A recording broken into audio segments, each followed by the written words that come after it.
Et puis, toutes les écoles qui sont donc fermées à Mayotte pendant 3 semaines, la crainte du variant. Quelle est la situation sur place? Je poserai la question à Dominique Voynet à 7h10. Vous vous souvenez de Dominique Voynet, ministre? Eh bien, aujourd'hui, Dominique Voynet, elle est directrice de l'Agence régionale de santé de Mayotte. Des nouvelles ce matin de Diarisso. Vous vous souvenez de cette étudiante sénégalaise désignée meilleure élève de son pays qui avait disparu du lycée Louis-le-Grand à Paris début janvier, suscitant beaucoup d'inquiétudes.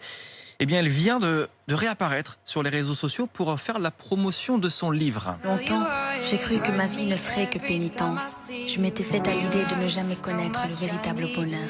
Alors là, ce que J'aimais vous les entendez, c'est la promotion du livre de Diarisso dans lequel elle raconte une histoire qui ressemble beaucoup à la sienne, à tel point qu'elle est accusée d'avoir mis en scène carrément sa disparition, Maxime Ronstatter.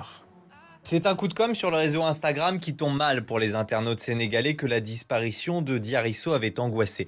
Dans les commentaires, beaucoup lui reprochent sa fugue. On parle d'une honte, de l'égoïsme à l'état pur, quand d'autres internautes trouvent au contraire que ce coup de com' sur un livre qui raconte la fuite d'une jeune fille tombe un peu trop bien. Tu pouvais faire la promotion de ton livre sans pour autant mettre tous les Sénégalais dans l'angoisse, reproche par exemple un commentaire. Certains vont jusqu'à proposer de porter plainte contre Diarisso. Ils veulent qu'elle paie pour tous les moyens déployés pour la retrouver. Ce serait inutile, explique une avocate. Une fugue n'est pas une infraction pénale, à moins que l'étudiante ait menti à la police en simulant par exemple un enlèvement.